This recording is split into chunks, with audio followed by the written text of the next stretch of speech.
Hey there, I'm so glad you're here because we really need to talk. I want to tell you something you probably desperately need to hear today. If you've ever beat yourself up for hitting snooze, skipping the gym, or just totally giving up on a goal, please listen to me. You do not lack discipline. You lack a system. And look, that isn't just some catchy self-help slogan, okay? It is a biological fact. Science has known this for literally decades, and yet somehow nobody told you. We've all been spoon-fed this massive lie that getting our lives together is simply a matter of gritting our teeth and trying harder. But the idea that lacking discipline is some kind of deep character flaw? Total myth. So if discipline isn't the answer, what on earth is? Okay, let's dive into this. Part 1. The willpower myth. The data on how our brains actually process self-control is wild. Get this, judges actually give harsher sentences right before lunch compared to after they've eaten. And doctors, they prescribe way more medications at 9 a.m. than they do at 5 p.m. Why? Because willpower is not an endless well. It physically drains right out of your brain every single day. By the time you're tired or hungry, man, that tank is completely empty. So here is the ultimate truth. Successful people do not have more willpower than you do. They just need way less of it. We have to completely flip our perspective here.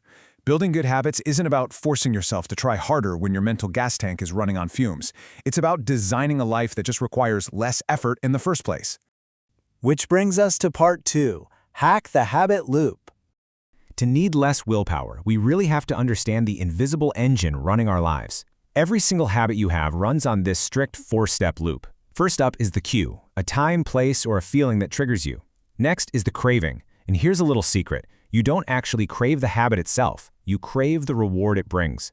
Third is the routine, the actual behavior. And finally, the reward, the satisfaction that tells your brain, hey, let's do that again. But here is where literally everyone messes up. Most people only try to change the routine. They totally ignore the cue and the craving, and that is exactly why they fail.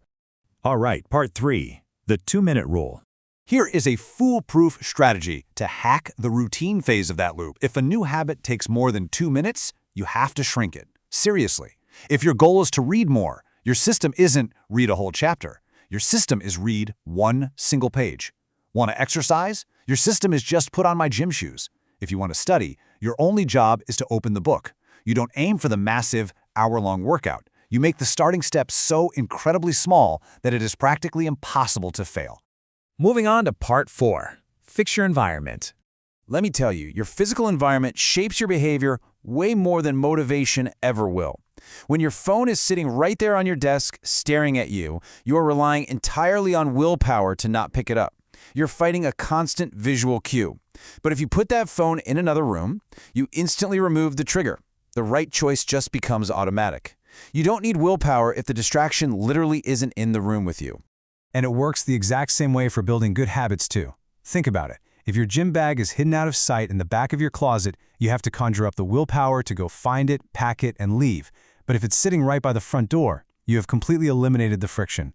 Put your cues in plain sight, guys. Make the good choice completely obvious, and make the bad choice nearly impossible.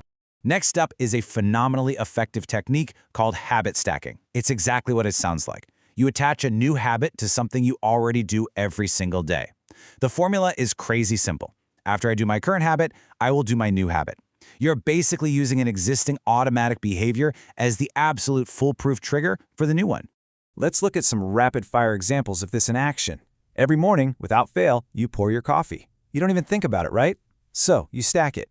After I pour my morning coffee, I will read for 5 minutes. Or, after I sit down at my desk, I will write 1 sentence.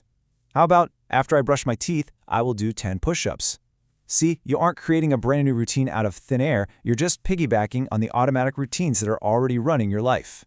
Now, you might look at reading 1 page or doing 10 push-ups and think, come on, what's the point? That's way too small to actually matter. But the math behind this is absolutely mind-blowing. 37. If you get just 1% better every single day for an entire year, those tiny, seemingly insignificant improvements compound. You don't just become a little better, you become 37 times better by the end of the year. But a word of warning, the math works in reverse too. If you get 1% worse every day, you drop to almost 0. It's the exact same amount of time, just heading in an opposite direction. All right, let's bring it all together. Part 5, build the system today.